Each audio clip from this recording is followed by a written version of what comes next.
Assalamualaikum warahmatullahi wabarakatuh. Saya Surya Teng Hardianto, mahasiswa akuntansi P2K dengan nomor induk mahasiswa 18622011416. Di sini saya akan menjabarkan tugas dari dosen saya Pak Ari Eksandi dengan penjabaran berikut ini. Sistematika usulan penelitian skripsi kuantitatif. Yang pertama adalah latar belakang masalah. Berisi latar belakang masalah, identifikasi masalah, rumusan masalah, dan batasan masalah, serta tujuan dan manfaat penelitian. Yang kedua, tinjauan pustaka. Berisi uraian teori atau rujukan yang memberikan argumentasi teoritik terhadap konsep-konsep yang menjadi fokus penelitian, hipotesis kalau ada.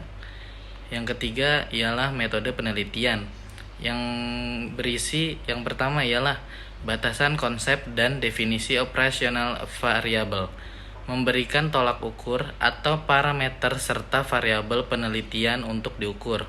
Yang kedua, validitas dan reliabilitas instrumen penelitian. Yang ketiga, teknik pengumpulan data, memberikan penjelasan teknik pengumpulan data yang digunakan. Yang keempat, populasi, sampel dan teknik pengambilan sampel, memberikan penjelasan yang menjadi satuan populasi, sampel, jumlah populasi, dan sampel serta teknik pengambilan sampelnya. Yang kelima, analisis data, memberikan penjelasan teknis analisis atau uji statistik yang digunakan. Perlu diingat bahwa penggunaan teknis analisis data harus konsisten dengan jenis datanya. Teori, konsep, dan perumusan hipotesis landasan teori. 1. Usahakan pustaka terbaru, relevan dan asli dari jurnal ilmiah. Kedua, uraikan dengan jelas kajian pustaka yang menimbulkan gagasan dan mendasari penelitian yang akan dilakukan. 3. Tinjauan pustaka, menguraikan teori, temuan, dan bahan lain yang diperoleh dari acuan yang dijadikan landasan untuk penelitian yang diusulkan. 4. Uraian tinjauan pustaka menjadi landasan untuk menyusun kerangka atau konsep yang akan digunakan dalam penelitian. 5. Tinjauan pustaka mengacu pada daftar pustaka. Adapun manfaat landasan teori, yang pertama ialah memperdalam pengetahuan tentang bidang yang diteliti, mengetahui hasil penelitian yang berhubungan yang sudah pernah dilaksanakan. Ketiga, memperjelas masalah penelitian. Selanjutnya adalah kerangka konsep perumusan hipotesis. Pertama, paradigma penelitian merupakan pola pikir yang menunjukkan hubungan antar variabel yang akan diteliti. Paradigma sederhana yang menunjukkan pengaruh dan hubungan antara variabel X dan variabel Y. Yang ketiga, hipotesis dapat diartikan sebagai pernyataan statistik tentang parameter populasi. Yang keempat, dalam penelitian, hipotesis diartikan sebagai jawaban sementara terhadap rumusan masalah penelitian. Jenis hipotesis. Yang pertama, hipotesis tanpa arah. Contohnya, kualitas audit mempengaruhi kualitas laporan keuangan. Yang kedua, hipotesis berarah. Contohnya, kualitas audit berpengaruh positif pada kualitas laporan keuangan.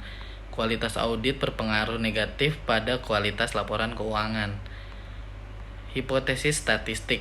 Dalam statistik dan penelitian terdapat dua macam hipotesis, yaitu hipotesis nol dan hipotesis alternatif. Hipotesis nol sendiri diartikan sebagai tidak adanya perbedaan antara parameter dengan statistik, atau tidak adanya perbedaan antara ukuran dan populasi sampel. Dengan demikian, hipotesis yang diuji adalah hipotesis nol, karena memang peneliti tidak mengharapkan adanya perbedaan data populasi dengan sampel. Selanjutnya, hipotesis alternatif sendiri ialah lawannya hipotesis nol, yang berbunyi adanya perbedaan antara data populasi dengan data sampel. Selanjutnya, penelitian hipotesis statistik. Yang pertama, hipotesis nol menyatakan tidak ada, yang artinya ialah tidak adanya hubungan antara satu variabel dengan variabel lain, tidak adanya perbedaan antara satu variabel dengan atau lebih pada populasi atau sampel yang berbeda, dan tidak adanya perbedaan antara yang diharapkan dengan kenyataan pada satu variabel atau lebih untuk populasi atau sampel yang sama. Selanjutnya, hipotesis alternatif menyatakan adanya perbedaan atau hubungan. Bentuk rumusan hipotesis ialah yang pertama, hipotesis deskriptif adalah dugaan tentang nilai suatu variabel mandiri, tidak membuat perbandingan atau hubungan. Contohnya nanti ada seperti slide di samping. Di atas ada perumusan masalah dan juga contoh pengambilan rumusan hipotesis dari ketiga masalah. Selanjutnya hipotesis komparatif. Hipotesis komparatif sendiri ialah pernyataan yang menunjukkan dugaan nilai dalam satu variabel atau lebih pada sampel yang berbeda.